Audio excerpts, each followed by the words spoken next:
Hello to all my TYBSc microbiology students. Welcome to the another video lecture of your immunology second subject. As you all know, we have started the chapter 4, that is the immunohematology, and we have already completed the major point of this chapter.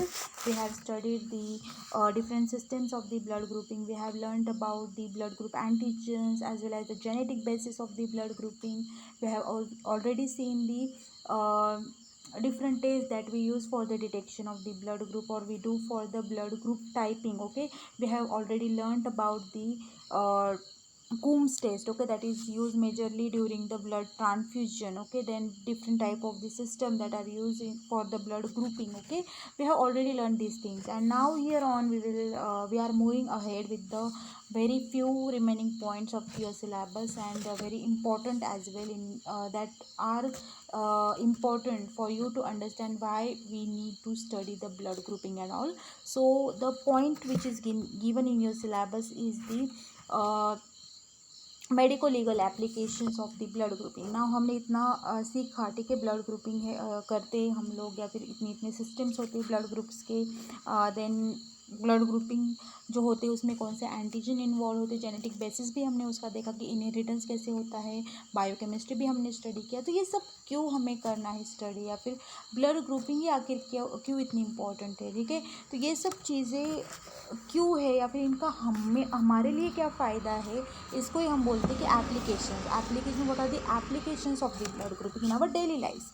Now you can see here on the screen that the applications, different applications are lined up, and these are the actual application that we need to know, that these blood grouping systems is important because of these applications. Okay, we need them, we need to understand the blood grouping because of this application, कि हमें ये सीखना है क्योंकि हमें इसकी ऐसे ऐसे ज़रूरत पड़ेगी, ठीक है.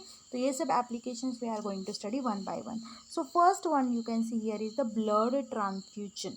एज़ यू ऑल नो, हम डे टू डे लाइफ में वी गेट टू नो कि एक्सीडेंट्स होते हैं, देन इवन डिसीजेस होते हैं लाइक कैंसर, देन कोई भी ऐसी इंसिडेंट्स होता है कि जिसकी वजह से आपको क्या करना पड़ता है, ब्लड ट्रांसफ्यूजन करना पड़ता है, ठीक है. तो ब्लड ट्रांसफ्यूजन करना है तो ऐसे किसी का खून उठा के किसी को भी दे देना, ऐसा हम कर सकते हैं क्या. हमने स्टडी किया है कि ब्लड ग्रुप में डिफरेंट एंटीजन्स इन्वॉल्व होते हैं, डिफरेंट एंटीबॉडीज़ इन्वॉल्व होती है, जिसकी वजह से क्या होता है कि ब्लड ट्रांसफ्यूजन जो होता है वो होने के लिए हमें कंपैटिबिलिटी की ज़रूरत पड़ती है. वी नीड टू नो कि दो इंसानों में कितने एंटीजन जो है वो सिमिलर है या भी नहीं, और उस बेसिस पे हम लोग ट्रांसफ्यूजन करते हैं. उस बेसिस पे हम डिसाइड करते हैं कि उन दोनों का ब्लड एक्सचेंज करना चाहिए या नहीं. तो ब्लड ट्रांसफ्यूजन में ब्लड ग्रुपिंग इसलिए इम्पॉर्टेंट है कि ताकि आपको पता चले. अब ठीक है, खून तो खून होता है, ठीक है, लाल रंग होता है, सबका सेम ही होता है. We can't differentiate like visibly, हम ऐसे नहीं प्रेडिक्ट कर सकते कि कौन सा ब्लड ग्रुप है. अगर आपको ब्लड ग्रुपिंग की जानकारी होगी, अगर आपके पास टेस्ट किट्स होंगे जिससे आप टेस्ट कर सकते हो, तभी आप लोग क्या कर सकते हो, ब्लड ट्रांसफ्यूजन. अदरवाइज वो कुछ यूज़फुल नहीं होगा. And you can face the blood transfusion reaction, जो हम बाद में स्टडी करेंगे कौन से रिएक्शंस होते हैं, तो वो आपको फेस करने पड़ेंगे. Even death can occur. तो ये सब चीज़ें ना हो इसलिए हमें उसकी नॉलेज होना है. फिर blood grouping system is very important, ताकि आपको पता चले कि कौन से एंटीजन्स होते हैं या फिर कैसे एंटीजन्स होते हैं ब्लड में, जिससे हम लोग ब्लड ट्रांसफ्यूजन करते वक्त ये डिसाइड कर सके कि कंपैटिबिलिटी है कि नहीं और ट्रांसफ्यूजन करना है कि नहीं, ठीक है. अब ये हुई पहला application. Now haemolytic disease of the newborn, जो हमने HDN स्टडी किया था. HDN डिसीज़ जो जनरली मैंने आपको बताया था कि अगर mother is RH negative, okay, and the fetus is RH positive, तो ये डिसीज़ होता है HDN, haemolytic disease in the newborn. तो ये जो डिसीज़ होता है ये आपको अगर अवॉइड करना है तो आप जो है वो कुम्स टेस्ट कर सकते हो, ठीक है, या फिर इनडायरेक्ट कुम टेस्ट कर सकते हो, डायरेक्ट कुम टेस्ट कर सकते हो, डिपेंडिंग, ठीक है. इससे आप क्या कर सकते हो, आपको पता चल सकता है. तो you can move ahead for the abortion also, ताकि नुकसान ना हो आगे जाके. तो ये सब चीज़ें आपको डिसाइड करनी, तो ऑब्वियसली आपको ब्लड ग्रुप्स की ज़रूरत पड़ती, ब्लड ग्रुपिंग एंटीजन्स की ज़रूरत पड़ती, नॉलेज या ब्लड ग्रुप सिस्टम की ज़रूरत पड़ती है, क्योंकि हमें क्या करना है, प्रिवेंशन करना है ऐसे डिसीजेस से, फीटस को या फिर मदर को, ठीक है, दोनों को डैमेज ना हो. इसलिए हमको ये ब्लड ग्रुपिंग सिस्टम की ज़रूरत होती है, या फिर blood group system can help us in this way, ठीक है. After that the third thing is that the paternity disputes. Okay, paternity disputes मतलब क्या कि सपोज आपको पता है अभी तो इतना नहीं होता, बट पुराने ज़माने में जो है बहुत वी कैन से कॉमनली होता था कि बेबीज़ एक्सचेंज हो जाते थे या फिर बेबीज़ खो जाते थे या फिर कोई चुरा लेता था, दोज केसेस। ओके, ऐसे केसेस में जो है ये पैटर्निटी अगर हमें डिटेक्ट करनी है तो ब्लड ग्रुप सिस्टम बहुत हेल्प करता था उस टाइम भी और आज भी। अगर गलती से ऐसा हो जाए कि बेबीज़ एक्सचेंज हो जाए, क्योंकि हॉस्पिटल में वी डोंट नो कितने बेबीज़ होते हैं, तो ये सब मैटर्स होते हैं या केसेस होते हैं, तो उस टाइम पे you can do the blood grouping test. ठीक है, आपको मैंने जब इनहेरिटेंस सिखाया था तब मैंने आपको बताया था ए बी जो होते हैं वो कॉर्ड डोमिनेंस में रहते हैं, एंड जो ओ एंटीजन होता है वो एक वी कैन से रिसेसिव होता है। ठीक है, तो अगर आपको पता है कि वो बेबी का ब्लड ग्रुप कौन सा है, वो मदर का ब्लड ग्रुप कौन सा है, तो इजीली आप उसकी फादर फाइंड आउट कर सकते हो, या आपको अगर फादर एंड बेबी का पता है तो आप उसकी मदर फाइंड आउट कर सकते हो, या फिर अगर किसी बेबी को एक्सचेंज हुआ है एंड कोई बोल रहा है कि नहीं ये हमारा बेबी है, then we can also do the test, जिससे आपको, क्योंकि क्या होता है सपोज चाइल्ड इज़ ओ, ठीक है, और मदर का ब्लड ग्रुप ए बी है, तो ऑब्वियसली फादर का ब्लड ग्रुप जो है वो ओ ही होना चाहिए, सॉरी बेबी का ब्लड ग्रुप ओ है। ठीक है, और मदर का ए बी है, तो ऑब्वियस सी बात है कि ब्लड ग्रुप जो है ये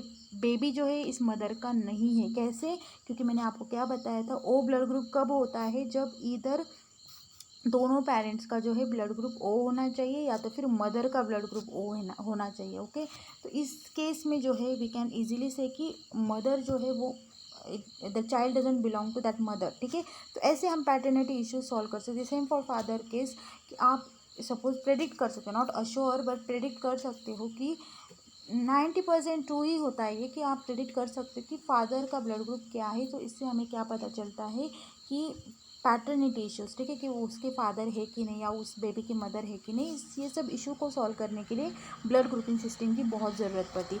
another uses is the medico legal use. Okay, अब मेडिको लीगल मतलब क्या कि आपको पता है डे टू डे लाइफ में आप सीआईडी भी देखते होंगे या फिर कोई क्राइम केसेस आपने सुने होंगे, तो वहाँ पे क्या होता है, सपोज मर्डर केसेस हो या कुछ भी हो, blood stains. Okay, blood stains अगर ब्लड में ऐसे कंपोनेंट्स होते हैं, ऐसे उनमें जो है कंपोनेंट्स होते हैं, जो आप उनको डिस्ट्रॉय भी करो या फिर उसको पोछो या डिजनरेट ड्राई करो, कुछ भी हो, वो डिस्ट्रॉय नहीं होते।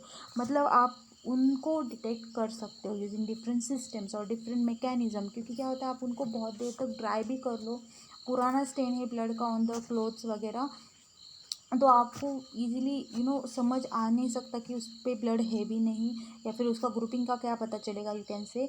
बट यहाँ पे क्या होता है कि आजकल टेक्निक्स इतनी अहेड है कि आप वो स्टेन जो बहुत पुराना भी हो, ब्लड स्टेन दिखाई भी ना देता हो, तो भी आप फाइंड आउट कर सकते हो, जो आप यूजुअली क्राइम शोज़ में देखते ही हो।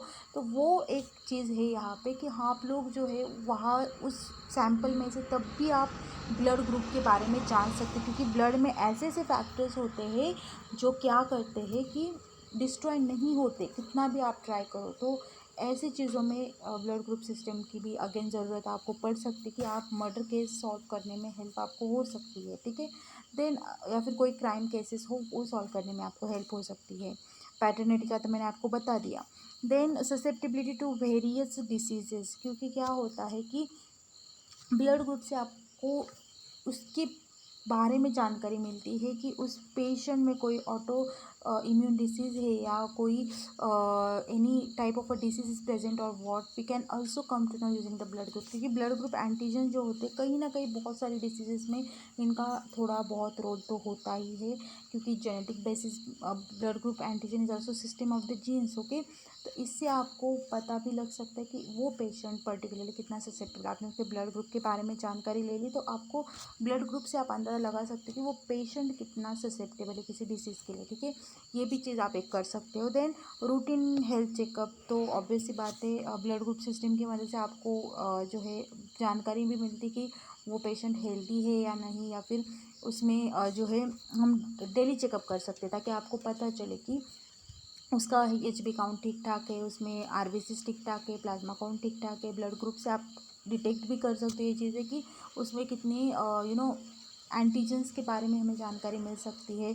और कई बार क्या होता है कि एंटीजन्स अगर डिस्ट्रॉय हो जाए या फिर वो डैमेज हो जाए तब भी आपको ब्लड ग्रुप सिस्टम से पता, क्योंकि वो रिएक्शन हम चेक करते हैं ना, कूम्स टेस्ट करो या फिर कोई भी टेस्ट करो जो हम नॉर्मल भी करते हैं, अगर वो एक्यूरेट रिजल्ट नहीं दे रहा है तो ऑब्वियसली हमें पता चल सकता है ना कि उस पेशेंट में कुछ ना कुछ फॉल्ट हो रहा है या फिर कुछ डिसीज़ हो रहा है। ये भी आप चेक कर सकते हैं, मतलब डेली रूटीन चेकअप के लिए it is also important that blood group systems की जानकारी होना या फिर ब्लड ग्रुप सिस्टम होना is also important in the daily checkup also.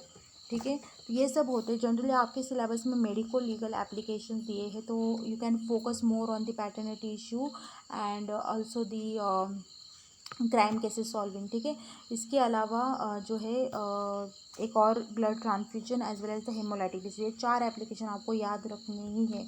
ये जो 4 एप्लीकेशन है ये आपको याद रखने, they are very important applications of the blood group system. Okay, तो ये चीज़ें आपको ध्यान में रखनी है एंड अलॉन्ग विद दैट अगर आपको इसके अलावा भी कोई एप्लीकेशन मिलते हैं then good for you, but ये सब जो चीज़ें हैं इनके लिए ब्लड ग्रुप की नॉलेज होना बहुत इंपॉर्टेंट है, ब्लड ग्रुप सिस्टम होना इंपॉर्टेंट है and that's how we come to like we come across the different cases in day to day life जहाँ पे ब्लड ग्रुप सिस्टम की वजह से फ़ायदा ही हुआ है, नुकसान कभी नहीं हुआ है। ठीक है, तो इस वे में we can say that blood group systems are very important and very applicable in day to day life. Okay, thank you for attending the lecture and keep watching, and if you have any query, any doubt related to any point, please do feel free to contact me. Okay, thank you.